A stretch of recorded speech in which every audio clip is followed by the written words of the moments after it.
ਲੱਭੇ ਕੋਈ ਸਹਾਰਾ ਬਾਵੇਂ ਇਹਨੂੰ ਭੋਗੇ ਆਪੇ ਭੋਗਣੇ ਹੀ ਪਾਉਂਦੇ ਨੇ ਆਪਣੇ ਲੇਖਾਂ ਦੇ ਇਕਲਾਪੇ ਉੱਡਣ ਜੋਗੇ ਹੋ ਗਏ ਬੱਚੇ ਉੱਡ ਗਏ ਵਾਰੋ ਵਾਰੀ ਆਲਣਿਆਂ 'ਚ ਕੱਲੇ ਰਹਿ ਗਏ ਖੱਬ ਤਰੁੱਟੇ ਮਾਪੇ। ਕਿਤੇ ਸਾਂਝਰੇ ਸਾਂਝਰੇ ਮੈਂ ਇਸ ਮਸੀਤ ਕੋਲ ਨਹੀਂ ਮਸੀਤ ਦੀ ਨਮਾਜ਼ ਅੱਛਾ ਉੱਠ ਰਹੀ ਜੀ ਬੋਜੀ ਪੈਸੇ ਵਾਲੀ ਕਿਤਨੇ ਵਿੱਚ ਪੈਸੇ ਆ ਹਾਂ ਸ਼ੋਨ ਪੈਸੇ ਵਿੱਚ ਹਾਂ ਚੋਣ ਕਿਤਨੇ ਇਤਨੇ ਗਿਆ ਹਾਂਜੀ इतने वो रह गए क्या ऐस मसीत अपनी मसीत है निकी मसीत ये पैसे हान कितने उसे 150 उसे 30 पे और भी नहीं हमने अच्छा अच्छा वो तरह की मसीत या वो लाभ जावे बोझी विच पैसे हैं कितने पैसे हैं 150 आने अच्छा अच्छा भी तो जिथे आन ਉਹ ਮੁੜ ਅਸੀਂ ਖੜਾਈ ਖੜੇ ਹਾਂ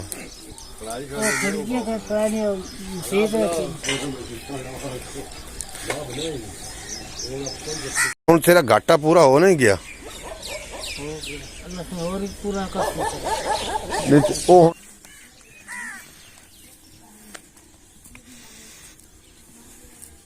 ਮੈਂ ਸਾਂਝਰੇ ਜਨਾਬ ਜਿਹੜੇ ਇੱਕ ਦੋ ਸਾਡੇ ਵਡੇਰੇ ਹਨ ਬਜ਼ੁਰਗ ਉਹਨਾਂ ਕੋਲ ਜਮੀਂਦਾ ਹੈ ਉਹਨਾਂ ਨਾਲ ਗੱਲਬਾਤ ਕਰਕੇ ਉਹ ਬੜੇ ਰਾਜ਼ੀ ਹੁੰਦੇ ਨੇ मतलब बुजुर्गों को हुण किहड़े लेखे इत्थे चाहीदे ने बुजुर्गों को चाहिए साडा टाइम ये जनाब जरूर उन्होंने दिता करो। और तबीयत सब कैसी अल्लाह पाक साहब किवें चल रहा अपना काम बेहतरीन निजाम चल रहा है माशाल्लाह जी। सैफ रहमान भाई जी जी जी कोई ना एक पंजाबी वसेब वाले चंगा जिहा पैगाम दिओ। पैगाम ये देना चाहना है कि मां साहब होरी बहुत ही अनमोल हीरा है। ये तो तुसी छड़ दो गल, ये तो मेरी तो तारीफ है, तारीफ तो खुदा दी। एक ऐसी कोई गल दसो ना जिसे लोग अमल करके ते आ जान। मेरा पैगाम है ऐसी पिंड दे माशाल्लाह इमाम मस्जिद ठीक है अस खुद लोगों को समझाने में दीन के बारे भी मसला वगैरह गुफ्तगू तो मना करने हैं, लेकिन सानू चाहिए कि पिंड के जो साढ़े इर्दो गिर्दो हालात हैं जैसे गलियां हो गई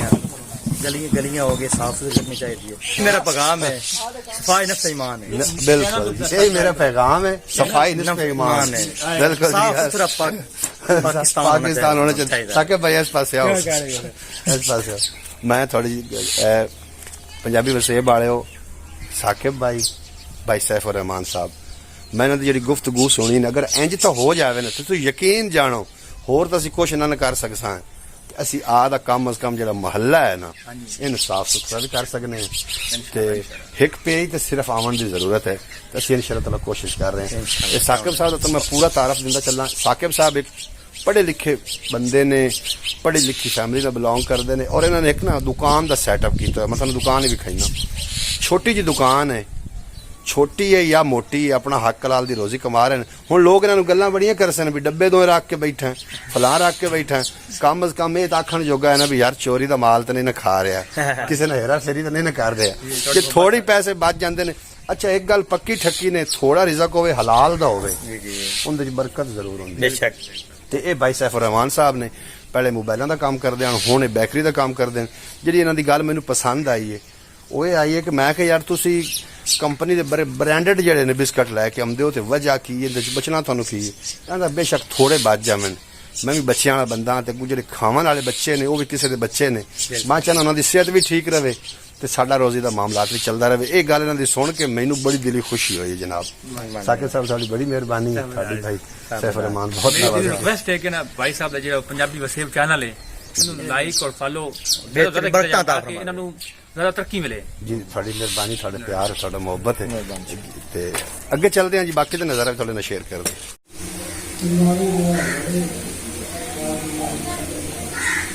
आटा छड़ू छड़ू होया पिया ते गति कुत्ते खांदे हैं।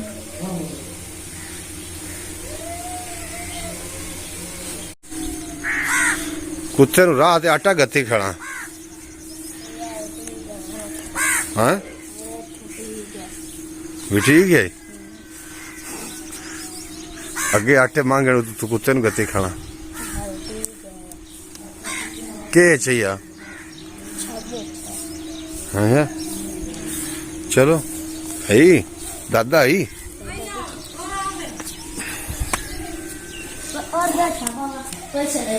अस्सलाम वालेकुम जी।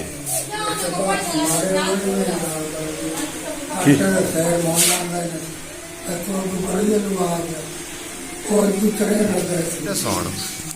ਤੈਨੂੰ ਹੁਣ ਕੋਈ ਨਹੀਂ ਕੋਈ ਆਉਂਦਾ ਕੋਈ ਢੋਲਾ ਕੋਈ ਮਾਈ ਆ ਕੇ ਕੋਈ ਨਾ ਤੇ ਹੁਣ ਇਹਨੂੰ ਤਾਂ ਆਉਂਦਾ ਬੇਲੀ ਨੂੰ ਤਾਂ ਬੇਲੀ ਮੇਰੇ ਕੋਲ ਸ਼ਬਦਾ ਇਹਦਾ ਮੈਂ ਕਮਲੇ ਬੰਦੇ में कुरान पाक ਦਾ ਮੈਂ ਹੱਦੀਆਂ ਜਿਹੜੀਆਂ ਚਾਰ ਕਿਤਾਬਾਂ ਉਤਰੀਆਂ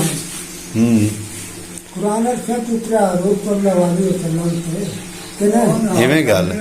ਲੰਮੀ ਖੋਲ ਤਾਂ ਪੜਦਾ ਹੈ ਹਾਂ ਮੇਰੀ ਨਿਗਾਹ ਨੇ ਕੰਮ ਦੇ ਦੋਨਾਂ ਤੋਂ ਮੇਰਾ ਦਿਲ ਰਾਜ਼ੀ ਕਰ ਦਿੱਤਾ ਹੈ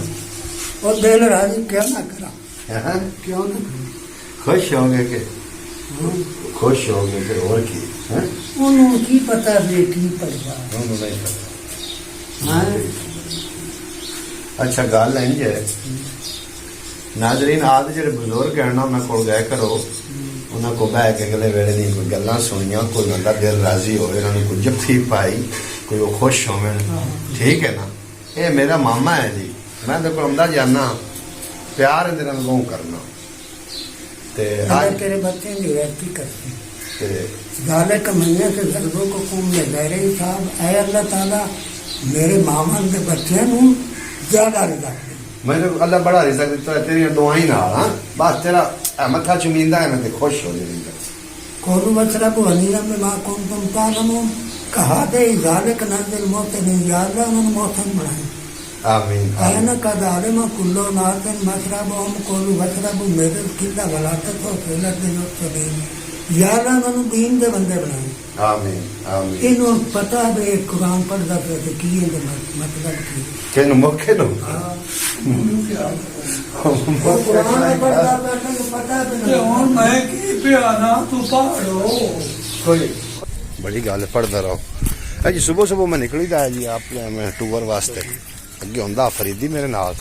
आज फरीदी पता नहीं किदे गरक हो गया चलो जी चंगा अल्लाह हाफिज़ उन्हें लब्बो ठीक ठीक है जी अल्लाह दे सुभान जी मैं मामे नोते कोल आया सुबह सुबह बुजुर्गों को जमींदा है उन्हें नाल को गपशप करने वास्ते कि उन्होंने दिल खुश होंदा रहे कल नूं संग बुढ़िया होना ते इस वास्ते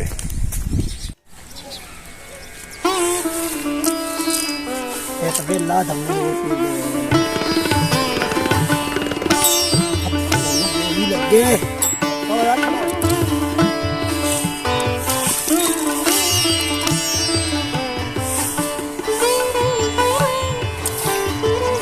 या